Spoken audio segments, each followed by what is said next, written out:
Hi, everyone. Welcome to Into the Shadows with Regina and Teresa. We have a good show lined up.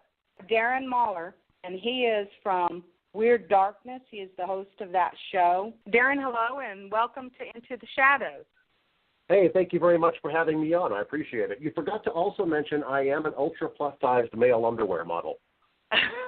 You know, I actually was going to add that description of you, but I didn't know if I could.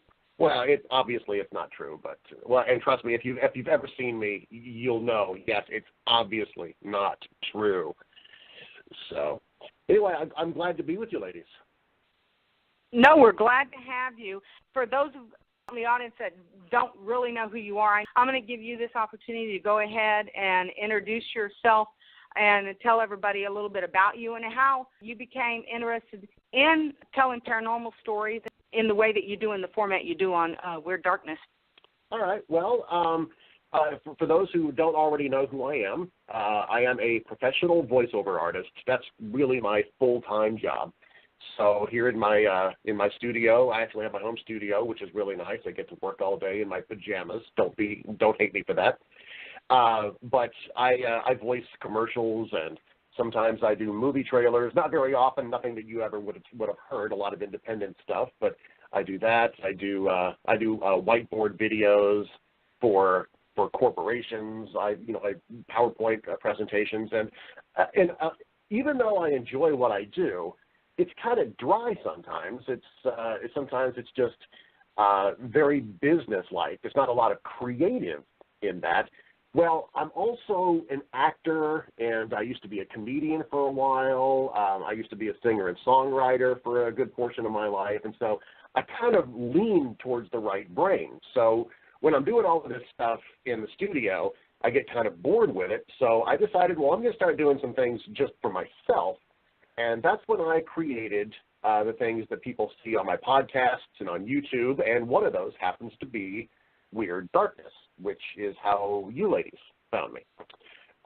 Weird Darkness is, for those who are not familiar with it, you can find it at weirddarkness.com. Kept it pretty simple. That'll take you to a special page on my website to tell you more about it.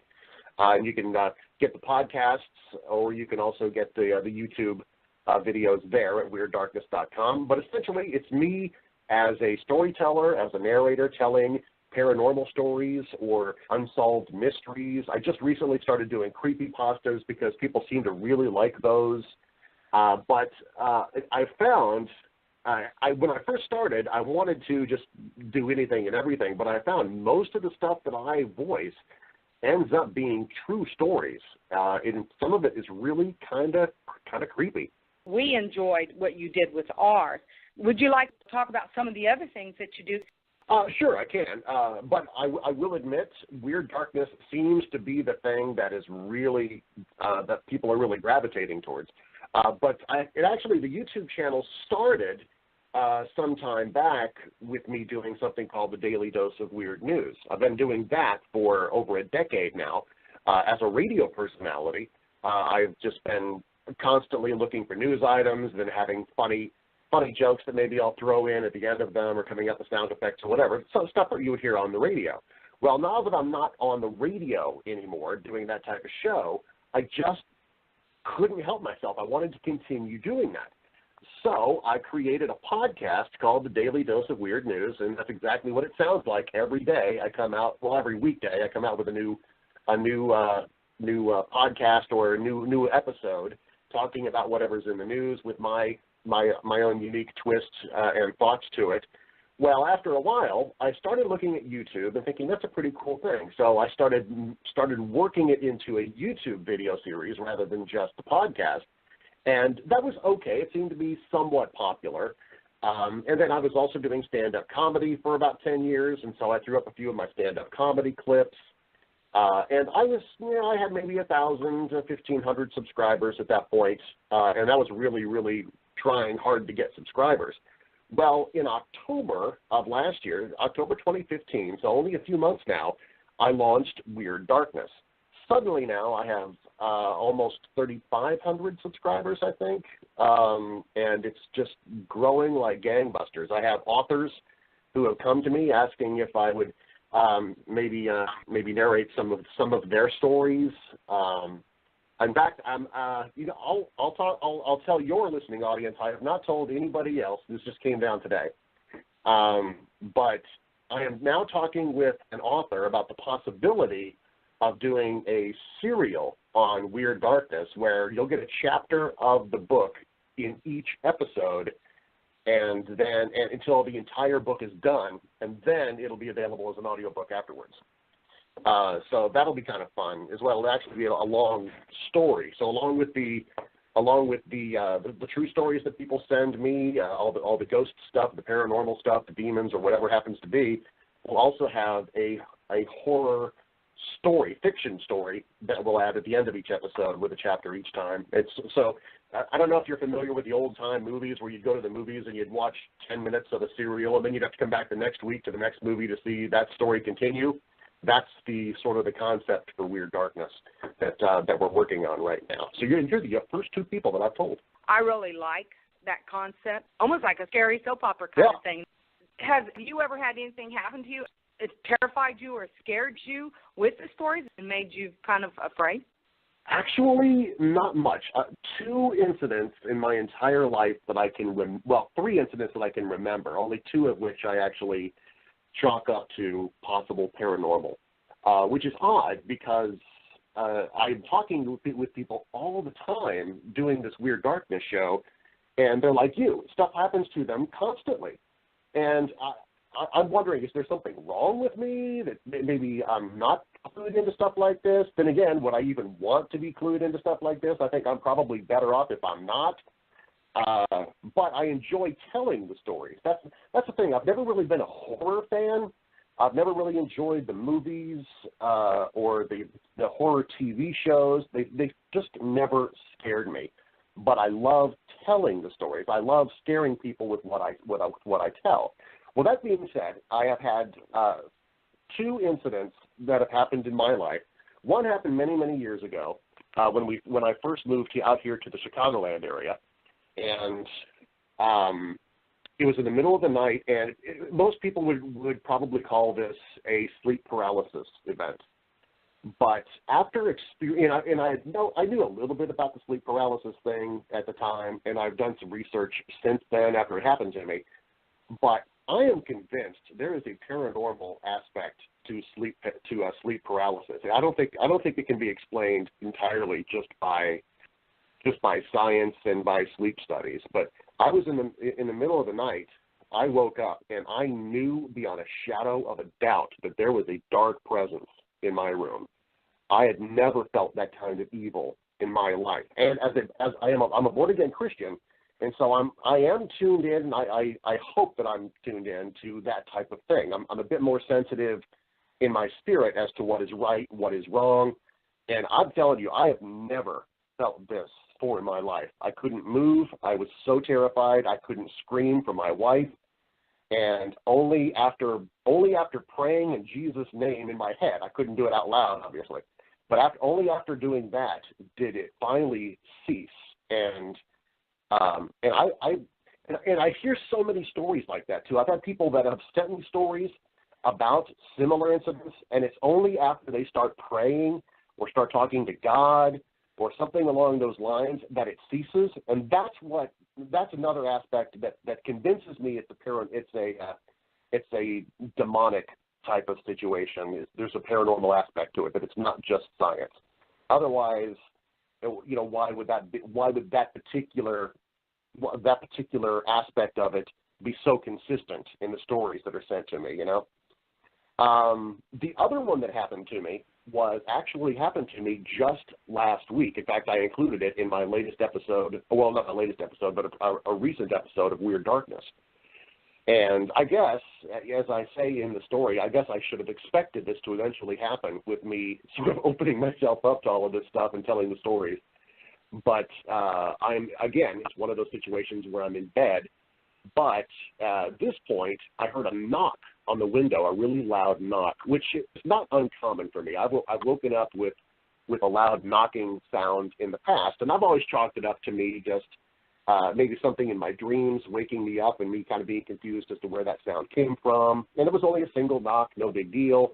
This one really sounded like somebody had pounded the window, or like a hawk had flown into the window or something and bounced off. Well, after that, and as I'm trying to get my bearings and trying to figure out what did I just hear, and again going through my head, was that just a dream? Did I actually hear that? I felt a hand coming up from my back over my ribs towards my front, and I realized I'm in bed alone. My wife is not in here. And that freaked me out. And again, it was one of those asking Jesus to come in and save me, and suddenly it disappeared. Those are the only two incidents that I've ever had, and I'm hoping they're the only two incidents I ever have. Because you do tell these stories, I think we do have a tendency to open ourselves up. You may have run into something like that. You know, we have all in the paranormal world, especially if you're a psychic and you have insight into that. When you're awake and you know this is occurring, but you cannot actually move, spirit itself controls that part of you and doesn't allow you to move, so they can kind of control you for just a small period of time until you can fight them off. Yeah, I think that's where, in looking at the sleep paralysis stuff, I think that's where the old hag aspect of it comes in, and they actually, people that paint pictures and draw what they've experienced, show somebody standing either directly over them or on them, pinning them down to the bed so they can't move. And that's a really great representation, because that's exactly what it feels like. Although what I was feeling, I don't think a picture could do it justice. I don't think any of these people would say that their pictures do. I think it was so heavy. Although it wasn't an actual physical heaviness on me, it was more of just a presence of being paralyzed and pinned down. But the emotional aspect of it was so heavy that it felt like it could push me right through the mattress down to the floor. So, yeah, I think you're probably right. I probably am opening myself up to this. So I'd like to announce right now, the Weird Darkness is now officially canceled. Well, you can't do that because we really like it. So you kind of hooked me. We did want to talk about your amazing voice and how you put them together. How long does that take you to do? You usually do a set of 3 stories that I've noticed. So how long does that take you to do those 3 stories, getting them ready for presentation? Much, much longer than I ever expected. It's actually become a labor of love. Had I known getting into this that it would take me this long, I'd probably scale it back to just 1 episode a week rather than 3. But fortunately, I enjoy doing it. And you're right, there's usually probably 3 or 4 episodes, or 4 stories per episode, depending on the episode. Tuesdays, actually, I call it My Haunted Life Tuesdays, because there's a website called My Haunted Life 2, T-O-O for 2. So it's sort of like My Haunted Life also. But they provide the stories for me on that day, which is really helpful. And those are usually pretty short, so I can get anywhere between 4 and 8 stories on those episodes. But the others are quite a bit longer, so it's around 2 or 3 episodes. The narration itself takes a while, because not only am I recording it, but I have to then go back and listen to it and make sure that all the mess-ups that I did while recording, and trust me, there are a lot of them, I have to take them out, clean it up, process the audio so that all the sound levels are even throughout, because it's not like people are listening to it on a vinyl or LP where there'd be lots of highs and lows and people are with headphones listening intently. Most people, I figure, are listening on mobile phones or speakers on their computers. And so I sort of create it that way, knowing that it may not be real dynamic, with ups and downs volume-wise, but it'll still be energetic or what's the word I'm looking for? Not dynamic, but engaging for them. So once I do that, then I do have to go in and I put the music in. I don't usually put sound effects in unless I'm feeling particularly inspired, but I do go in and make sure that there's music under the entire thing and make sure that it's the right pieces of music, which can take a little bit of time. The actual longest part is creating the video aspect of it. If this was just a podcast, it wouldn't be all that bad, but creating videos on these, as any videographers out there know, is such a time-consuming aspect. I have to go out and find the right photos for the stories, make sure that the logos are in place, for the segues, and then just the time it takes that thing to render. Because these episodes can, sometimes they're up to an hour long, and that takes a really long time for the computer to render that, and then it takes, the 2-3 hours to upload to YouTube and put it all together. So I would say all of that. I'm blabbering at the mouth, and I apologize. You'd think I'd have enough of talking. But I think all of that put together, I would think probably each episode probably takes me about 6 hours to put all together and get up on YouTube and promote. I applaud you for that, too. It takes over an hour and a half to 2 hours to create, then post it to YouTube. So it's time-consuming. Well, I appreciate that. So, yeah, it's another aspect of it is I will not use stories that I don't have permission from the authors for. That's something that other storyteller channels, creepypasta channels or whatever, have gotten in trouble for in the past. Apparently, somebody will learn that their story was used without permission, and they'll go and say, hey, take that down, or I'm suing you. A couple of channels have actually disappeared on YouTube because they weren't getting permission. So that's, even though that doesn't take time during the actual creation process, it does take time to go out, seek out who those authors are, get their permission, and make sure that's all kosher before moving forward as well. But I feel so much more confident coming out with my pieces after that. And when people just such as yourself, you two ladies, you're giving me permission to do it, and that makes me feel a lot better. And that also makes me feel kind of good because I know that you're fans of the show, and you're doing it specifically because you want it to be on Weird Darkness, which is really awesome. Oh, yeah, so expect more. Now I'm going to go ahead and bring Regina back with us into the room and let her feel that camaraderie with you. I'm going to go ahead and turn it over to her for just a little bit. All right, looking forward to it. Well, hi there. Hi, Regina.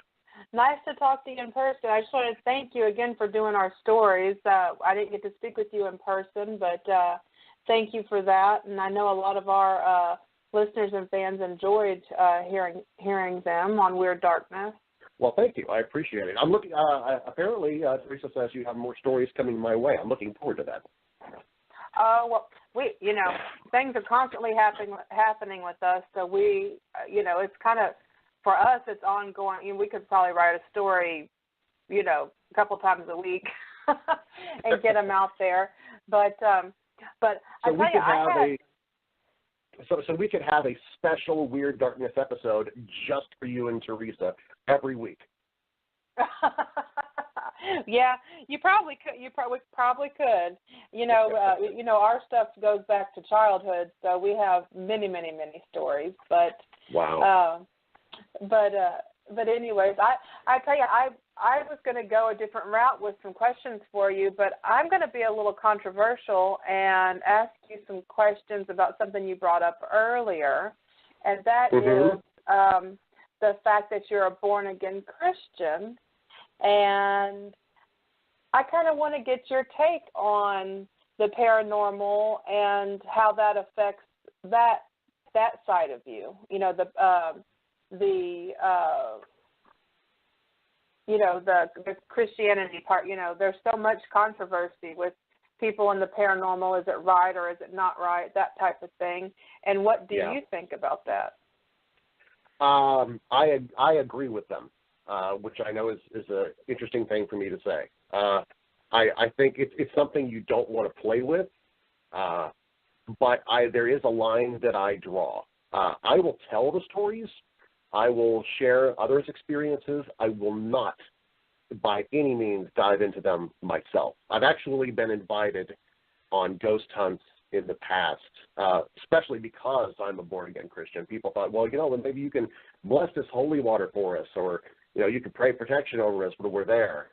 I will not do that. Number one, I'm not going to, doing that, I feel kind of gives people permission to go put themselves in danger, but I'm not going to put myself in danger either. So I know a lot of people will probably be angry at me saying that they shouldn't be out there doing it, but I think you and Teresa can probably can agree that this is dangerous stuff. It's not something to be taken lightly, and I'm afraid that people do a little too much. I'm a storyteller. I'm not a paranormal investigator. I don't hold seances, and I never will. I think Ouija boards should stay as far away from my house as is possible. So that aspect of it, I avoid. But that being said, the Bible does have things to say about the paranormal. In fact, there's a scene where Peter sees Jesus on the shore and says, "Hey, it's a ghost." Right then and there, so they did believe in ghosts at the time. Even the strong Christians at the time believed in ghosts. So ghosts exist. Now, whether or not they are ghosts or demons or whatever, that's something that that people can make up their own minds about. But there's no denying that they exist. So we can't ignore them just because I say I'm a Christian. It's like, oh, the ghosts don't exist. I'm a little smarter than that. But I am very, very careful as to how I handle it. Yeah, I mean, I definitely agree with what you were saying as far as there's not enough people that take it serious. And a lot of times it is kind of what we talked about in the first part of the show, for more of a entertainment value, and people not taking it serious and not thinking anything's going to happen with what they're doing. You know, not thinking of the repercussions of what they're doing. Well, as Teresa was saying earlier, I mean, this stuff follows. It was either you or Teresa that had the issue with the hitchhiker or whatever, but that it followed the other person. So, yeah, you're actually putting yourselves into a dangerous situation. You don't even realize it at the time. That's not your goal. You're not you girls, you ladies in particular. I'm just saying, in general, people go out there looking for these things, thinking it's really cool, not realizing that it could very well be following you home, and you have no idea what to expect then. Yes, yeah, I completely agree with that, and you have to be, and I hate to say professional in the sense of a paranormal person, because I don't think that there's any professional when it comes to the paranormal. I just have different views on that, but you have to know what you're doing, and you have to protect yourself against those types of things. But yeah. But with that being said, I kind of wanted to switch gears and ask you a little bit about, your younger years when you were deciding on what you wanted to do, and how did you decide? Like, what catapulted you into doing, your acting and your things like that? You know, being a comedian. What made you want to go in that direction? Sure. Well, actually, I have been a performer all of my life in some way, shape, or form. As far back as I can remember, I've been on the stage either singing or in plays, doing something along those lines. Even early grade school, I remember doing that type of stuff. So I've never had a problem being in front of a crowd and entertaining people. In fact, most of my up until about the age of 25 or so, I really wanted to be a musician. I was a singer and songwriter, and back to the whole Christian thing, I was actually doing Christian rock. So feel free to laugh at me now, everybody. I know you are. But that's where my passion was. Well, it was shortly after that the phone stopped ringing. I was out performing solo stuff at churches and corporate stuff, and suddenly it just stopped. And I wasn't sure why, but it did. And I was in radio at the time, which is great. I love doing radio. I got my first radio job back in 1990 when I just walked into a radio station and said, "Hey, I'll work for free." And they said, "Okay, sure." And I've been doing it full time almost ever since.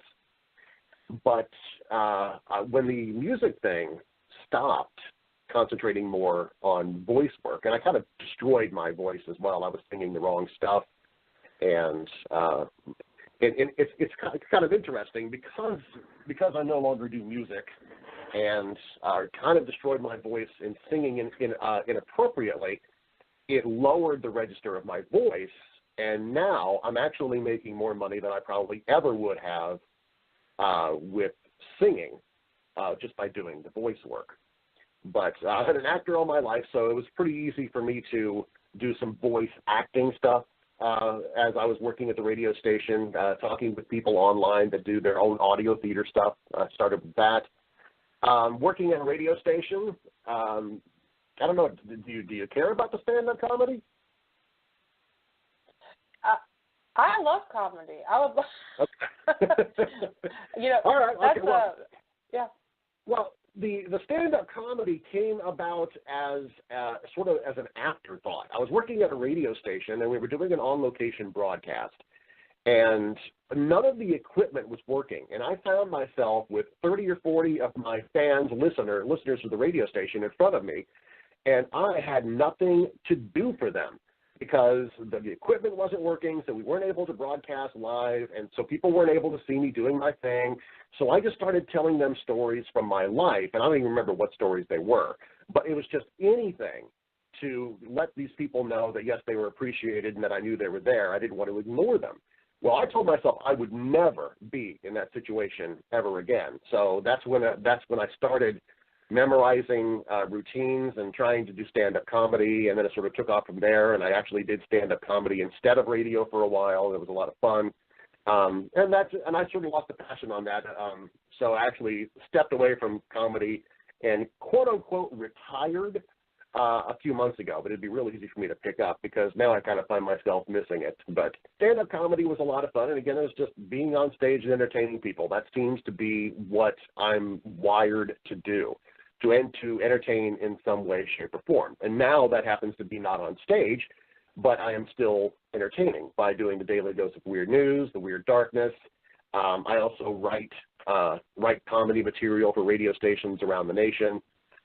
So if it's creative, I'm involved with it in some way, shape, or form. And so I guess once I lost a radio job, getting into acting wasn't all that difficult of a step. I suddenly now had time to go out and try some of the things that I always wanted to. And I found on Craigslist, I think it was, that somebody was here locally making a movie, and they were having auditions. And so I walked in and auditioned and ended up getting the lead role in a feature film, an independent film called Hand of Glory, which coincidentally is paranormal in nature, and went from there. And so that was a few years ago, and now I'm fairly busy in the film scene here in Chicago.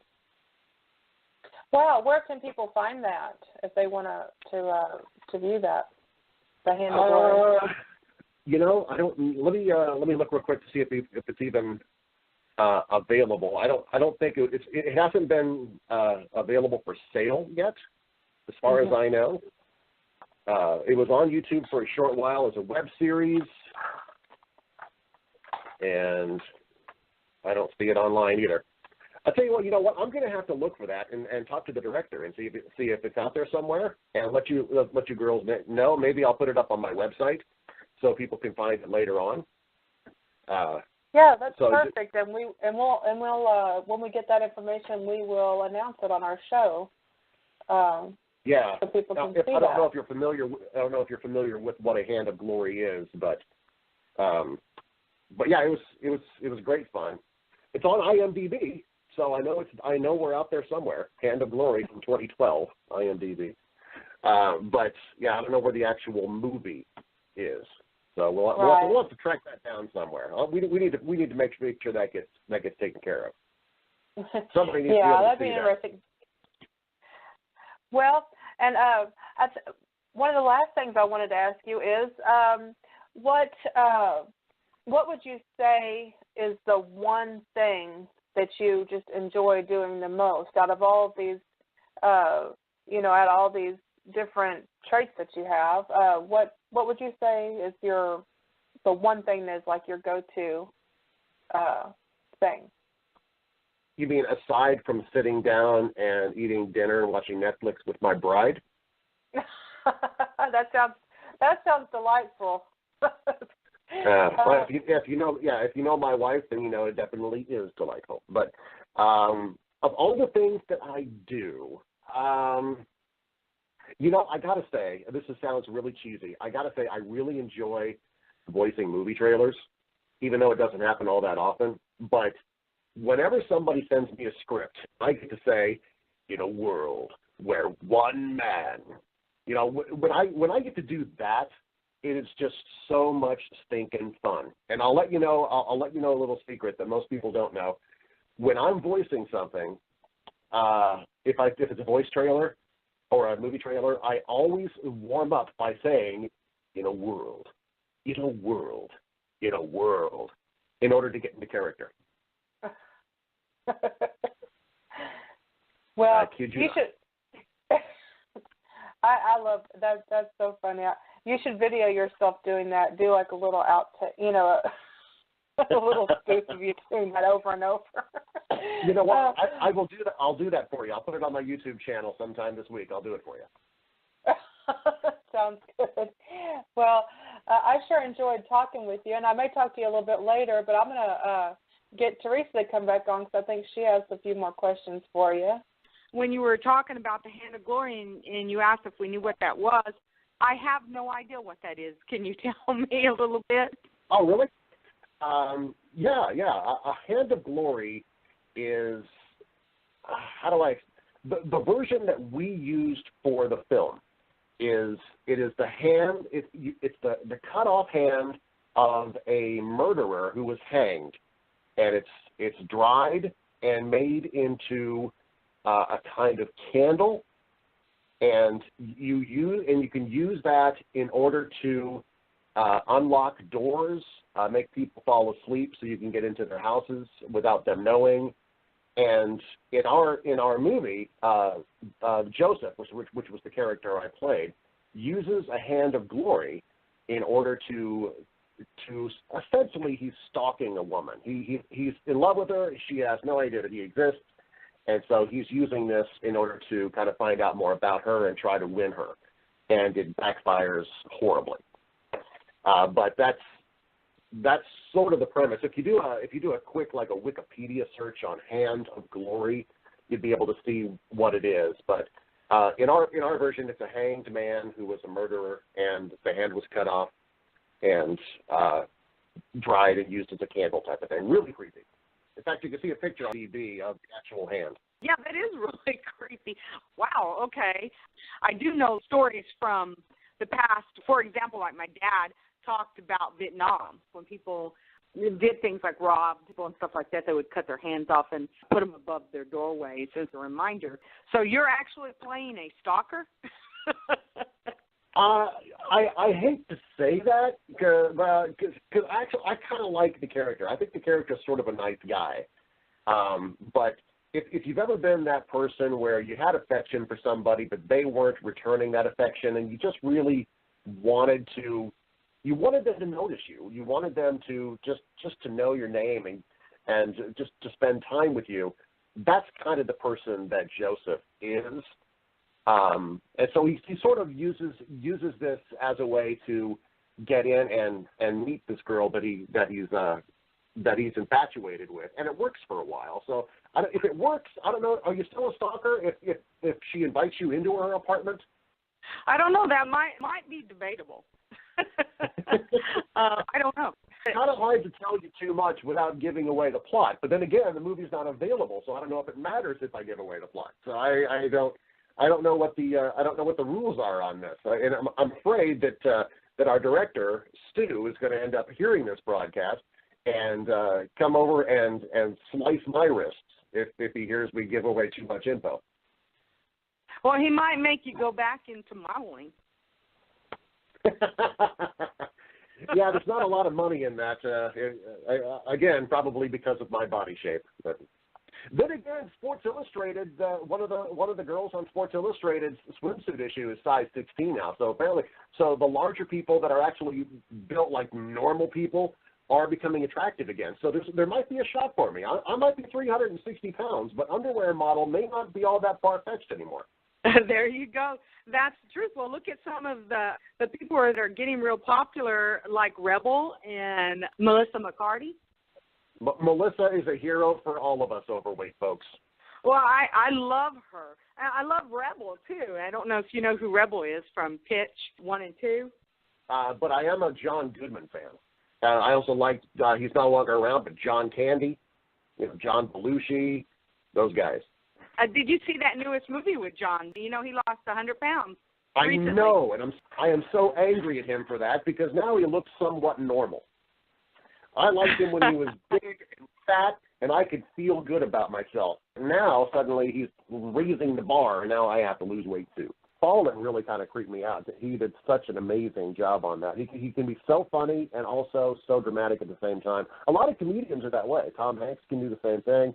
People that started off in comedy are really good with drama, and not necessarily the other way around. So I'm hoping as an actor that my comedic background will help me become a more dramatic actor, which is what we did in Hand of Glory, actually. But we also have another film coming out. I need to make sure you know about this. There is a movie coming out either this summer or fall called Fangs versus Spurs.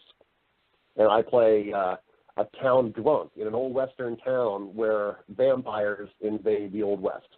Fangs versus Spurs. In fact, I think you could go to fangsvsspursmovie.com and you can find out more about it, or just do a Google search for Fangs versus Spurs. You'll be able to find it that way. But it's coming out soon. Joe Estevez stars in it. He's the brother of Martin Sheen. I think it's probably one of my favorite films that I've ever done in the Chicago area, and they've really done a great job with it. It's a horror comedy type of thing, and the people that are putting this together really know what they're doing. I think this, even though it's an independent film, I can see this one actually doing something really well in the box office. Oh, I'm going to have to look that one up. Other than that, you got anything else coming on? Do you go on auditions? You hang out and they see you? I mean, what do you do? Wouldn't that be awesome if you just hang out and they just call you and say, hey, we want you to come out and do this? Wouldn't that be sweet? I do audition for stuff once in a while. I haven't been so much recently because I've been so busy doing the voice work. In fact, I am to the point now I'm so booked I can't take anything else on that sucks any time away. So if I was to go and audition for a film now, that would probably mean putting down the YouTube for a while as we were filming because I'm just that booked up. But that being said, I do have people that come up to me once in a while and say, hey, just this coming weekend, can you play this short role? And that's kind of fun, just doing like cameos. I don't really call them cameos because you have to be famous for it to be a legitimate cameo. But the smaller roles are kind of fun because it's just sort of in and out. But there are a couple of things that we're working on. There's a web series that we're working on called The Miskatonic Files, which is based on the writings of H.P. Lovecraft, the Miskatonic University that he's created with the Cthulhu and everything else. There's a web series that's coming out, and I'm co-starring in that with a friend of mine by the name of North Roberts, and we should have something with that coming probably in the next few months, and that'll be YouTube. So actually people, or either YouTube or Vimeo or something along those lines, which will be cool. And also, I'm working on a TV show myself. I actually am a creator of a TV show that we're working on called A Pastor Walks Into a Bar. And that's that's kind of the premise of the show. It's about a pastor who inherits the bar directly across the street from his church. And the bar folk can't stand the idea that a pastor owns the bar, and then, of course, the church can't stand the fact that a pastor owns the bar either. So he's actually literally caught between a rock and a hard place. And we have Jim Brewer from Saturday Night Live. If you're familiar with him, he played Goat Boy. He's actually playing our pastor at least in the pilot episode that will be pitching networks soon. And then also Eddie Steeples from My Name is Earl. He was the Crab Man. He's also playing a role in it as well. And so we got high hopes for that, and we're hoping to start pitching that to networks within the next few months as well. Oh, cool. You'll have to post that because I know you're connected. Everybody on Facebook's connected, and I get a lot of your postings. So make sure you post that. I can share that along with my friends. Sounds funny. That's the idea. It's sort of a comedy drama type of thing. It started off as a sitcom, and it ended up becoming more of a drama as we walked into it. So It was supposed to be a half-hour comedy. Now it's probably more like an hour-long dramedy, I guess. But that's okay. You know, whatever the networks want, that's what we're going to give them. But it's based on a few characters that I created on my own that I actually had a dream about one night and woke up and wrote it all down and started working on a script. And that was like 4 years ago, and we're still working on it. So. But yeah, I'll definitely be updating my Facebook page as we get closer to that. We actually haven't had any action on that in about a year because there's a lot of behind-the-scenes stuff that I can't talk about. But yeah, once we get rolling on it again, trust me, it'll be all over Facebook. I think that sounds cool. I'm sitting here in my head remembering Cheers. Cheers was one of my favorite shows as well, so it doesn't surprise me that this somehow kind of creeped into the storyline. But yeah, the name of the bar is Hard Knocks Bar and Grill, and it's very much a Cheers-like atmosphere with your bar regulars, and a lot of the comedy stuff will definitely take place in the bar. But then the church aspect of it is also going to have a lot of comedy. And once the church gets shut down because it gets flooded, well, then the church can hold services in the bar, and you know that's going to cause some issues. But you know, everything's possible nowadays. Yeah. You know how that goes. Yeah. Well, the whole point of the show is to kind of just show people the way they are. I'm hoping with the show to cross a lot of lines that people seem to create in their lives, racist stuff, racist lines, lines regarding sexuality. But also in faith, you know, a lot of people have this stereotypical idea of what church people are like and what pastors are like, and I'm wanting to show that they're just normal people, just like you and me. They're fallen creatures. We're all screwed up royally. It's just some people deal with it in different ways. You know, we have God. Other people have alcohol. It's the way people seem to deal with their lives. But I want to show everybody in a positive light, and I think we've got a pretty good idea on how to do that. We'll probably be offending a few people as well, but then again, everybody is offended by something or other nowadays, so I guess I should expect that. No, well said. Wrapping this all up, 5 to 10 years ago, when you did it, it was more based on going in, finding the evidence, and helping somebody. And now they're all out there looking for demons. Careful what you ask for, because you just might get it. Amen. When we go out, we have to weed out the ones that are doing it for entertainment value, where they've invited all their family, their friends, and their neighbors to sit out in the yard and watch us do this like we're a TV show. That's not what we were there for. We were there because we were called to help them. Spirits exist everywhere. And if you make it a bad thing, it's going to be a bad thing. And if you turn it around and make it a positive thing, it's going to be a positive thing. Everything is about mindset. I am sort of an anomaly, being a born-again Christian and also having an interest in this stuff.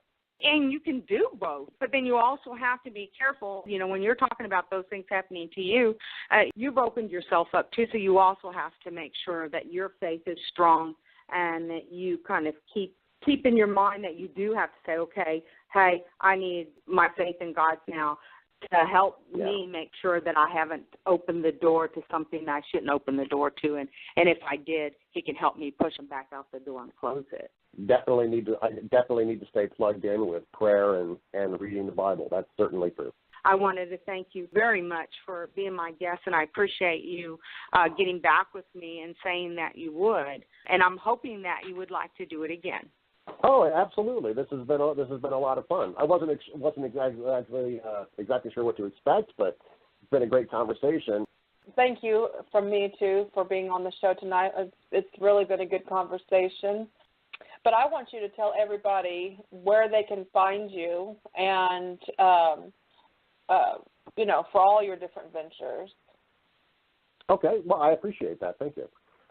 It's actually pretty easy to find me. On social media, it's Darren Marlar, Darren, M as in Mary, ARLAR. You can find me on Facebook.com/Darren Marlar, Twitter @Darren Marlar. You can go to DarrenMarlar.com. But if you want to specifically get to any of these shows that I was talking about, which are all on my website, but I've created the URLs to take you to specific pages so you can go directly there. So WeirdDarkness.com, all one word, WeirdDarkness.com, will take you to the Weird Darkness page where you can get to the podcasts and the YouTube show as well. DailyDoseOfWeirdNews.com does the same thing. It'll take you to the Daily Dose of Weird News page. And also, if you just get to the page, you can look at the tabs at the top for the audiobooks that I've narrated over the last few years, which we never even talked about audiobooks. That's one of the things I do on the side. You can see my acting reel if you want to see some of the stuff that I've actually done, or see a list with links to the projects. You can click on the actor tab. The shows tab will bring a drop-down box and will show you everything I do, not just Weird Darkness and Daily Dose of Weird News. There are a few other things that I've done in the past that I don't spend as much time on, like my Periscope and other stuff, but it's there if people want to find it. So all of that's just WeirdDarkness.com or DailyDoseOfWeirdNews.com or DarrenMarlar.com or MarlarHouse.com. Essentially, you can type in any URL address into the Internet, and apparently it'll find me. Any of your listeners, if they want to send in stories, please do so. If you go to WeirdDarkness.com, you can submit your story. You can be anonymous if you want to, and it doesn't have to be a true story. If you have an original piece, if you want to send it my way, I would love to see it. And you actually have a pretty good shot of getting onto the show right now because, like I said, we've only been doing this since October, so we're just building things up. So now's a good opportunity. If you have a story to tell, I'll probably end up using it. Yeah, thank you. And believe me, look forward to getting something in your inbox from us real soon. I do want to, whenever you have time and you're available, let me know, and we'll get you back on the show again. I appreciate you so much, and we're going to go ahead and end our show here, but we hope to hear from you soon again. I look forward to it. I would definitely love to do it again with you. Okay, everyone, I think it's been a great show tonight. Darren is a wonderful guest. Shout out to him, and please go check out his website. Till then, blessings to everybody.